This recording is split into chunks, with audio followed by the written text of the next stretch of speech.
நாம் இதே போன்று காலையில் அந்த ஆன்மாக்களை எண்ணி நாம் செயல்படும் போது காலை அந்த சூரிய உதயம் நமக்குள் இருக்கும் சக்தி எழுந்தால் இதை கவர்ந்து தன் மேலே அழைத்து சென்று விடுகின்றது. இப்ப இதை ஓசாந்தரையோட இணைத்து விடுகின்றது.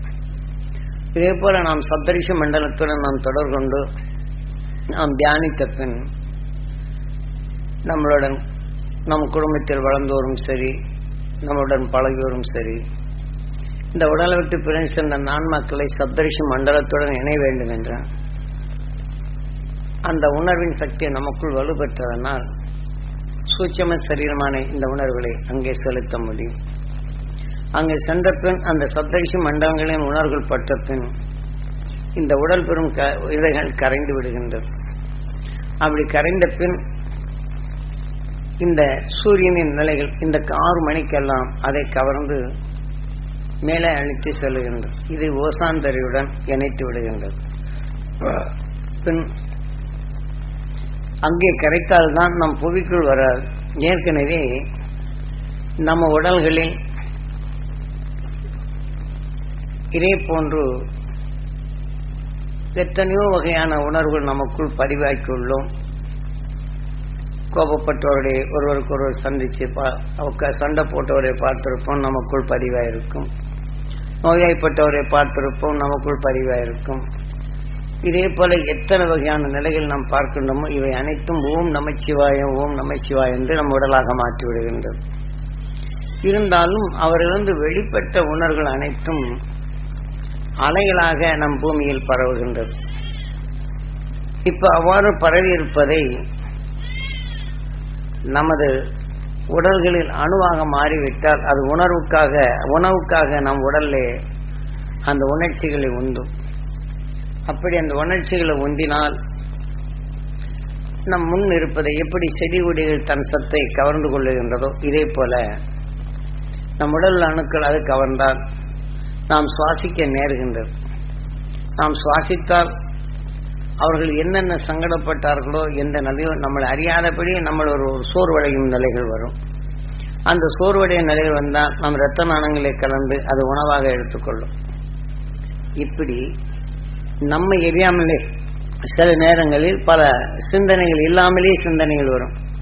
இப்ப நாம் தியானிக்கும் போது சில நேரங்களில் சிலருடைய நிலைகள் ரொம்ப பழகியிருப்போம். அவங்க கஷ்டமான நிலைகள் இருந்திருப்பார்கள். அதை நுகர்ந்து விட்டால் அந்த அணுக்கள் நமக்கு விளைந்து விட்டால் நாம் இந்த மாதிரி தியானிக்கிற நேரத்தில் நம்மை அறியாமலே அவங்களுடைய எண்ணங்கள் வரும். நம்மளுக்கு அவங்களுடைய நினைவுகள் வரும். வியாபாரத்தில் ஒருவன் ஏமாற்றி இருந்தால் குடுக்கல் வாங்கலாம், அது அவங்களுடைய உணர்வு நமக்குள் பதிவு செய்திருப்போம். அப்படி பதிவு செய்திருந்தால் இதே போல ஏமாற்றம் அடைந்த நிலைகள் நமக்குள் இருப்பினும் இந்த உணர்வுக்கெல்லாம் வலு ஜாஸ்தி. இப்ப நாம் தியானத்தில் அந்த மகிழ்ச்சியான சக்தி பெற வேண்டும் என்றாலும் இந்த விஷம் கொண்ட உணர்வுகள் அது உடல் உள்ள நம்ம அணுக்கள் அது உணவுக்காக அந்த உணர்ச்சிகளை உந்தப்படும் போது அந்த ஆன்மா நம்மளுடைய ஆன்மாவாக அதிகமாக சேர்கின்றது. நாம் சுவாசித்தோம் என்றால் நம்மை அறியாமலேயே நாம் நினைப்பது துருவ மகிழ்ச்சி என்று, ஆனால் எந்த உணர்வுகள் தான் நமக்குள் வரும். அந்த மாதிரி நிலை வந்தாலும் நாம் கண்மூடி தியானிக்கிறோம். ஆனால் உடனே கண்ணை திறந்து நம் நினைவை துருவ நட்சத்திரத்துடன் இணைத்திட வேண்டும். அப்படி கண்ணை திறந்து துருவ நட்சத்திரத்தின் ஒளிகாந்த சக்தி நான் பெற வேண்டும் என்றத்தான் நாணங்களை கலக்க வேண்டும். ஈஸ்வரா, துருவ நட்சத்திரத்தின் ஒளிகாந்த சக்தி நான் பெற வேண்டும் என்றத்தான் நாணங்களை கலக்க வேண்டும் என்று அப்படி மெதுவாக கண்ணம். அப்ப அந்த உணர்வுகள் அதிகமாக சேர்த்திட்டோம்னா அவங்க அந்த உணர்வு நமக்குள் இருக்கிறது குறையும். இப்படி ஒவ்வொரு சமயத்திலும் நமக்குள் நாம் தியானிக்கும் போது இத்தகைய நிலை வந்தால் இதை போன்று நாம் சமாளித்து பழக வேண்டும்.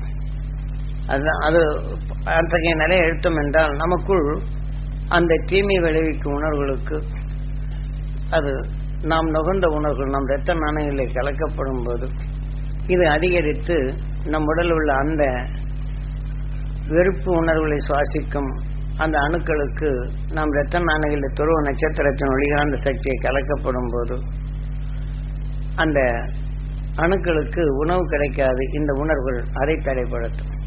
இப்ப நம்ம ஆன்மாவில் இப்போ அதனுடைய உணர்வு அதிகரிக்கப்படும் போது நாம் நல்ல குணங்களுக்கோ மற்றவருக்கோ நம் முன் அது தடைப்படுத்துவது போல நாம் அந்த மகிழ்ச்சியின் சக்தியினுடைய நிலைகளை கண்ணை திறந்து ஏங்கி கொஞ்ச நேரம் உள்ளுக்கு செலுத்தணும்னா இந்த ரத்தங்கள் கலந்த பின் அந்த அணுக்களுக்கு இந்த இது வலுவான நிலை வந்து அதை தடைப்படுத்தும். இப்படி நாம் மாற்றி பழக வேண்டும். இப்ப நாம பலருடைய உணர்வுகள் இருக்கும்போது இந்த உணர்வு கவர்ந்த பின் அந்த அலை எழுத்த நம் ஆன்மாவான பின் நமக்குள் இதுதான் முன்னணியில வருகின்றது. நாம் தியானிக்கும் நிலையை இப்ப நினைச்சுக்கிட்டே இருப்போம், நம்ம திசையை மாறிவிட்டோம். இதே போலதான் நமக்குள் அந்த இரத்த நாணங்களில் இதை செலுத்தணும் என்றால் இது இரத்த நாணங்களை கலக்கும் போது அதனுடைய உணர்வுக்கு கிடைக்கலைங்கிற போது அது ஒடுங்கும். இப்படி அதை ஒடுக்கி நாம் பழக்க வேண்டும். இப்படி பழகணும் என்றால் அந்த தீமை விளைவிக்கும் அணுக்கள் அனைத்தும் மாறுகின்றது. இரண்டாவது, இதனால் நம்மளுக்கு கடும் நோய்கள் உருவாக்கும் தன்மைகள் வருகின்றது. இதையெல்லாம் மாற்றி அமைப்பதற்கு நாம் தியானத்தில் அடுத்த நிமிடம் நம் எண்ணங்கள் சிதறுவதென்றால் துருவ நட்சத்திரத்தின் நினைவுகளை செலுத்துங்கள். அந்த அருளி பழ வேண்டும், என் ரத்த நாணயங்களை கலக்க வேண்டும், என் உடல்ல அந்த தீமை விளைக்கும் அணுக்களின் செயல் இழக்க வேண்டும் என்று இந்த உணர்வை எடுத்துக்கொள்ளும். இதே போல கணவனும் மனைவியும் ஒருவருக்கொருவர் தியானத்தை எடுத்துக்கொண்டால் நாம் ஒவ்வொரு நிமிடத்திலையும் இப்போ கணவனும் மனைவியும் ஒருவருக்கொருவர் அந்த சக்தி பெற வேண்டும் என்று ஏங்கிவிட்டு அடுத்த நிமிடம் கணவனுக்கு அந்த மகிழ்ச்சியின் சக்தி பெற வேண்டும், அவர் உடல் முழுதும் படர வேண்டும், அவர் ஜீவான்மா ஜீவனுக்கள் பெற வேண்டும் என்று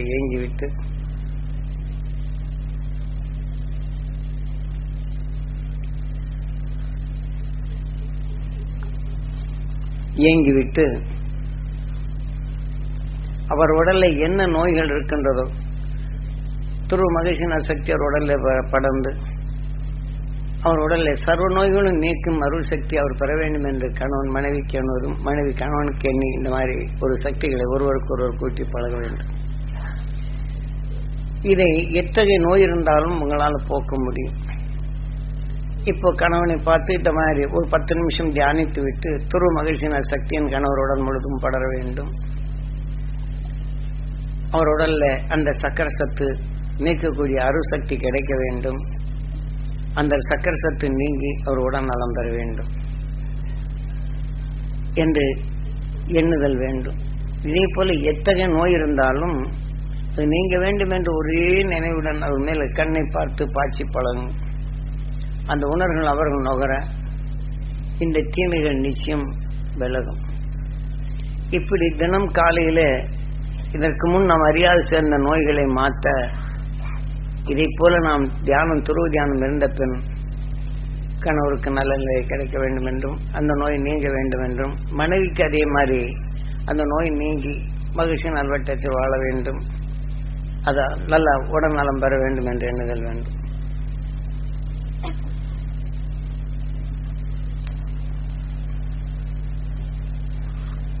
இதே மாதிரி நாம யாரும் நோய் என்று சொன்னால் அடுத்த கணமே கேட்ட உடனே அடுத்த மந்திரத்தை ஈஸ்வரா என்னும் உயிருடன் நினைவு செலுத்துங்க. இப்ப நோய் என்று வரப்படும் போது அவர் உடல்ல இருந்து வெளிப்படும் உணர்வை சூரியன் காந்த பலனரில் கவர்வதனால் அதற்கு பேர் வாலி என்று காரண பேர் வைக்கின்றார்கள், வலிமை மிக்க சக்தி. அப்ப நாம் நுகர்ந்த உடனே வாலி எவரை பார்த்தாலும் அவர் வலுவை சரிபகுதி பெற்றுக் கொள்வார் என்று எண்ணங்களை பற்றி தெளிவாக கூறுகின்றது நமது சாஸ்திரம் ராமாயணத்தில். அப்ப வாலி என்ற நிலை நமக்குள் வரும்போது வாலி ராமன் மறைந்திருந்து சாக்கும் யாக மகிழ்ச்சி என்ற உணர்வை உருவாக்கி என்று மகிழ்ச்சியும் உணர்வுகள் துருவ நட்சத்திரத்திலிருந்து வருகின்றன. அவை துருவ மகிழ்ச்சியின் சக்தியும் துருவ நட்சத்திரத்தின் ஒளிகாந்த சக்தியும் நான் பெற அருள்வாய் ஈஸ்வரா என்ற ரத்த நாணங்களில் கலக்க வேண்டும் என்று இந்த உணர்வினை அதிகமாக செலுத்திக் கொள்ளுங்கள். அந்த ஒரு நிமிஷம் கழித்து, ஏனென்றால் அவர் கஷ்டம் என்று சொல்லியிருப்பார், அந்த உணர்வின் தன்மை நாம் கேட்டுக்கொண்டே இருந்தோம் என்றால் அவருக்கு எந்த வகையான உணர்வுகள் அணுக்கள் பெற்று கஷ்டம் என்ற நிலை வந்ததோ அவர் எண்ணும் போது அவர் உடனே பின் அவர் நோயாக மாறுகின்றது. அவங்க குடும்பங்களிலும் பல தொல்லைகள் வருகின்றது. எனக்கு வியாபாரம் மந்தமா இருந்தது, அது வந்தது என்று அவர் சொன்னார் என்றால் அதை கேட்டால் இதே உணர்வுகள் அணுக்கள் விளைந்து விட்டால் உங்களை அறியாமலேயே நஷ்டமா இருக்குது என்ற நிலையை சொல்ல வந்துவிடும். வியாபாரத்திலும் அவருக்குண்டான நிலையை நம்மளுக்கும் மாறிவிடும். இதை போன்ற நிலைகளிலிருந்து அடுத்த கணமே ஈஸ்வரா என்று அந்த துருவ மகிழ்ச்சியின் சக்தியும் துருவ நட்சத்திரத்தின் வழியாக அந்த சக்தியும் அந்த பெற அருள்வாய் ஈஸ்வரா என்று என் ரத்த நாணங்களில் கலந்திட வேண்டும். இன்னும் ஒரு 5 நிமிஷம் அது எண்ணிக்கும். 5 நிமிஷமா 2 நிமிஷமா குறைஞ்சபட்சம் அவரை பார்த்து துருவ மகிழ்ச்சியின் சக்தியும் துருவ நட்சத்திரத்தின் வழியாக அந்த சக்தியை நீங்க பெறுவீங்க, இனி உங்களுக்கு கஷ்டம் இல்லை என்று சொல்லி பழகும். இதை மாதிரி நாம நமது வாழ்க்கையில் எத்தகைய நிலைகளை கேட்டாலும் பார்த்தாலும் பார்த்து உணர்ந்தாலும் அடுத்த கணம் இதை தூய்மைப்படுத்திக் கொள்ள வேண்டும். நாம் அவர்கள் சொல்லும் உணர்வை நுகர்ந்தால் நாம் இரத்த நாணயங்களில் கலக்கும். ஆனால் அதிக நேரம் நாம் கேட்டுக்கொண்டிருந்தோம்னால் இது அதிகமாக சேர்ந்துவிடும். அப்போ நாம் 5 நிமிஷமாக இதை நுகர்ந்து துருவ மகிழ்ச்சியின் சக்தியை நான் பெறணும் என் இரத்த நாணயங்களை கலக்க வேண்டும் என்று இதை அதிகமாக சேர்த்துக்கொள்ளும். அப்போ இதனுடைய வலுவு அதை குறைத்து நாம் வாலிய ராமன் மறைந்திருந்து தாக்கினான் என்று வீழ்த்தினான் என்று. ஆகவே நாம் ஒருவர் சொல்லும் உணர்வின் தன்மையை நாம் அதிகமாக சேர்த்தாலும் அந்த மகிழ்ச்சியின் சக்தி நம் உடலுக்குள் சேர்க்கப்படும் போது நம்முடைய எண்ணங்கள் அந்த உணர்வுகள் அந்த அவர்கள் பட்ட வேதனையோ அவர்கள் பட்ட கஷ்டங்களோ இது நமக்குள் வளராது. இது தடுக்க உதவும். இதை போன்ற நம்ம வாழ்க்கையில் இது பழக வேண்டும். அடிக்கடி இப்ப நாம் கேட்டுக்கிட்டே இருப்போம். இப்ப சொல்றோம், சொன்னாலும் கேட்டுக்கிட்டே இருப்பாங்க. அவங்களோட ஒன்றிய நம்ம பேச ஆரம்பிச்சிடும். அந்த உணர்வு தந்தப்ப அவங்க உணர்வுல பட்டப்ப இந்த ஆத்மசுத்தி செய்யறதவே மறந்துடும். இப்படியும் அடிக்கடி ஆயிடும். அதனால இதெல்லாம் அந்த நினைவோடு கொண்டு இதை வலுப்பெற செய்ய வேண்டும். அதனால ஒவ்வொரு நொடிக்கு நொடி நாம் இதை பழக வேண்டும். இப்போ உதாரணமாக நாம உணவு உணவுக்குள்ளும் இந்த பூச்சிக்கொல்லி மருந்துகளை தூவப்படும் போது அந்த செடிகள் பற்று அதில் வரும் வித்தலையும் கலந்து வருகின்றது. அதை நாம் உணவாக உட்கொள்ளும் போது அதன் வழி நமக்குள் அணுவானால் அங்கு எந்த வித்தில் இதை விஷம் கலந்ததோ அந்த விஷத்தையும் நாம் கலந்து நுகர நேருகின்றது. அப்படி நுகர்ந்தால் விஷ அணுக்களின் தன்மை அது நம் உடல்ல கை கால் குடைச்சல் போன்ற நிலைகளை உருவாக்க உதவுகின்றது. அதனால் இதை போன்ற நிலைகளை நாம் இருந்தாலும் உணவு உட்கொள்ளும் போது ஈஸ்வரா என்று உங்க உயிரை எண்ணி அந்த துருவ மகிழ்ச்சியின் சக்தியும் துருவ நட்சத்திரத்தின் ஒளிகாந்த சக்தியும் உணவு சாப்பாட்டில் உட்கார்ந்த போது அதை எண்ணி நாம் உணவாக உட்கொள்ளும் உணவுக்குள் மகிழ்ச்சியின் சக்தி படர்ந்து எனக்குள் உடல்நலம் பெறும் சக்தியாக வளர வேண்டும் என்று இந்த உணர்வை எண்ணி சாப்பிட்டு பழகும். ஆக நாம் அந்த உணர்வுகள் நம் ரத்தங்களில் கலக்கப்படும் போது இதை நாம் உணவாக உட்கொள்ளும் உணவுக்குள் மறைந்து வரும் நஞ்சினையும் குறைக்கின்றது. இல்லை என்றால் நாம் அடிக்கடி இந்த விஷயத்தின் தன்மையை நாம் அதிகமாக சேர்த்து கொண்டதனால் கைகால் குடைச்சல் வருவதும் சில நேரங்கள் சிந்தித்து நாம் சொல்லும் பதிலும் சீராக சொல்ல முடியாத நிலைகள் அதனுடைய உணர்வுகள் மறைந்து விடுகின்றது. இதிலிருந்து நாம் தப்ப வேண்டும். இதே போல ஏனென்றால் காத்துல இருக்க அந்த உணர்வுகள் எதனுடன் கலந்து எதை நம்மளுடன் சேர்க்கின்றதோ அந்த உணர்வு நமக்குள் விளைந்து விடுகின்றது. உதாரணமாக வேப்ப மரம் அவருடைய சத்தை வெளிப்படுத்தினால் அதில் விளைந்த வித்து எடுத்து அது உணவாக எடுத்து அதே மரமாக விளைகின்றது. ரோஜாப்பும் அதே மாதிரி, விசைச்செடியும் இதே மாதிரி. ஆனால் இதிலிருந்து வெளிப்பெறும் வேம்பின் உணர்வலைகள் வெளியே சூரியன் எடுத்துக்கொண்டால் அலைகளாக மாறி செல்லுகின்றது. அது பூமியில் பரவுகின்றது. ஆனால் அதே சமயத்தில் ரோஜாப்பின் உணர்வலையை சூரியன் கவர்ந்து கொண்டால் அதுகளும் பூமியில் பரவுகின்றது. ஆனால் மரத்தின் பிடிப்பு ஈர்ப்பு இல்லாதபடி தனித்து நிற்கப்படும் போது இந்த வேம்பின் உணர்வலைகளை அதிகமாக உந்து வீசிக்கொண்டது. இதை கண்டபின் இது பிடிப்பில்லாதபடி நகர்ந்து ஓடும். நகர்ந்து இதனுடைய அழுத்தத்தை இதனுடைய ஒட்டாமல் இருந்தாலும் ஓடுபாதையில் அடுத்து ஒரு விசைச்செடியிலிருந்து இத்தகைய நெல்லை உமிழ்த்து கொண்டு வந்தால் அதில் மோத நேரும். இதெல்லாம் சந்தர்ப்பங்கள். இப்படி மோதினால் உடனே சுழற்சியின் தன்மை வருகின்றது. இப்படி சுழற்சியின் தன்மை வந்தால் ஒன்றுடன் ஒன்று இணைத்து இப்போ வேம்பின் சதவீதம் 10, ரோஜாப்பின் சதவீதம் 3, விசைச்செடியின் உணர்வு 1 என்ற 3ம் ஒன்று கலந்து விட்டால் இப்போ இதை 3ம் தன் செயலை இழந்துவிடுது. 3ம் கலந்து கருவேப்பிலையாக மாறுகின்றது. ஒரு வித்தாக கருவேப்பிலையாக மாறிய பின் இதே போல இது பங்கிட்டு இதில் எந்த உணர்வு இருந்ததோ அதே போல இதை கவர்ந்து கருவேப்பிலை வளரும். இப்படி நம் பூமியில் கலந்துள்ளதை ஒரு வித்தின் தன்மை அடைந்தால் அதற்கு தக்க நிலையாகும். இப்ப விஞ்ஞான அறிவு கொண்டு பலவிதமான நெல்லுகளையும் பலவிதமான தாவரங்களை உருவாக்குகின்றார்கள். இன்னொரு செடியில் உள்ள செல்களை எடுத்து இதோட இணைத்து அது உருவாக்கப்படும் போது இந்த வித்திலிருந்து மறுபடியும் இந்த செடியிலிருந்து வருவதை இது எடுத்து நுகர்ந்து புதிதாக பரவுகின்றது. ஆனால் இந்த செடி கொடிகள் அது மடிந்தாலும் இந்த உணர்வுகள் இந்த பூமியில் தான் இருக்கும். ஆகவே இதை போல மனிதனுக்குள் அது மற்ற மிருக இனங்களுக்குள்ளும் இதே போல செல்கள் எடுத்து அது உடலுடன் இணைக்கப்படும் போது அந்த விஷத்தன்மை கொண்ட அல்லது ஒரு உருவை மாற்றுவதற்கு அல்லது இவருக்கு உகந்த நிலையில் பால் அதிகமாக சுரக்கின்றது. அந்த பால் சுரப்பினுடைய நிலைகளை அதிகமாக பல எண்களை அதிகமாக அந்த அணுக்களை சேர்த்து மற்ற மாட்டின் அணுக்களுடைய சேர்த்து இந்த பால் சுரக்கும் அந்த உணர்வினை ஜாஸ்தி அதை இதனுடன் இணைத்து வைத்தால் அது அடுத்த வரும் இதில் கருவுறச் செய்து அது பிறந்த பின் இன்றைக்கு 2 லிட்டர் பால் கொடுக்கணும்னா 20 லிட்டர் பால் கொடுக்கிற அளவுக்கும் இந்த அணுசெல்லுகளை மாற்றுகின்றார்கள். ஆக இப்போ பெண்கள் இதை உருவாக்கும் தன்மை பெறும்போது இப்போ பெண்களுக்கு தான் பால் சுரக்குது என்ற இன்று விஞ்ஞான அறிவு கொண்டு இந்த பால் சுரக்கும் அமிலங்களை உருவாக்கும் அணுக்களை ஆண்கள் பால் செலுத்தப்படும் போது அவங்களுக்கும் இந்த உடல் உறுப்புகள் அதே மாதிரி ஆண்கள் பெண்கள் அது குழந்தைகளுக்கு பால் கொடுக்குறாங்க மேல நாட்டில் சில இடங்கள். இதுகளெல்லாம் இந்த இயற்கை உணர்வின் அழுக்கள். இதே போல நாம் பெண்களாக இருக்கக்கூடியவங்க அதிகமாக ஆண்கள் மேல் அந்த எண்ணங்கள் எடுத்தால் இந்த உணர்வுகள் அந்த சக்தி அதிகமாகி விடுது. இப்ப இதே மாதிரி ஆண்களும் பெண்களை பற்றி அதிகமாக எண்ணி வளர்ந்தால் இந்த உணர்வுகள் அதிகமாக விட்டால் இவர்கள் இறந்தால் மனிதன் அல்லாத உரு பெற்றாலும் இந்த ஆண் பெண்ணாக உணர்வின் தன்மை உறுப்புகள் பெறும். அதாவது இதே மாதிரி பெண்களும் ஆண்கள் என்ற நிலைகள் உருமாறுகின்றது. ஏனென்றால் நாம் நுகர்ந்த உணர்வுகள் எதுவோ அவைக்கு தக்க அணுக்களும் மாறி இன்றைய நிலையின் நாளைய நிலை மாறுகின்றது. ஆக உயிரின் தன்மை உணர்வின் தன்மை அதிகரிக்கப்படும் போது பெண்பால் என்ற நிலையில் உருவாக்கும் இந்த நட்சத்திரங்கள் செயற்கை மாறியிருந்தாலும் இந்த உணர்வுகள் அதிகமான நிலையில் எடுத்து சேர்த்து கொண்டால் இந்த உயிரிலும் அந்த உணர்வின் தன்மை அதிகமாக சேர்க்கும் தன்மை வந்துவிடுகின்றது.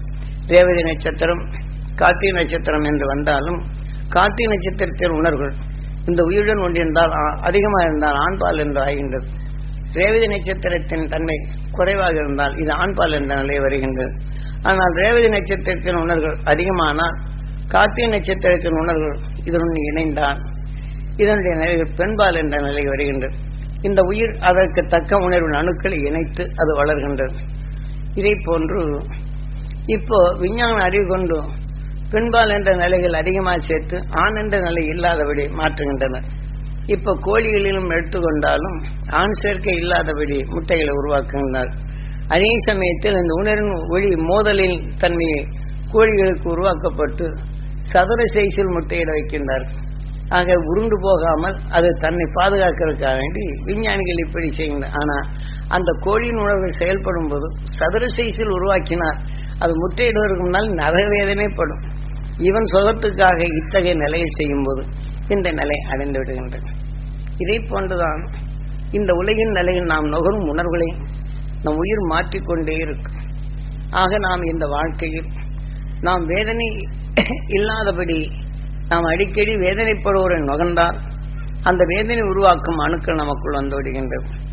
இதே போல நாம் இந்த வாழ்க்கையில் நாம் அடிக்கடி வேதனை சலிப்பு சஞ்சலம் சங்கடம் என்ற உணர்வுகள் அதிகமாக நுகர்ந்தால் இந்த உணர்வுகள் நமக்குள் அடிக்கடி பேசுவதை பார்க்கலாம். நம்மை அறியாமலேயே இது உடலை சேர்த்து கடும் நோயாக மாற தொடங்கிவிடும்.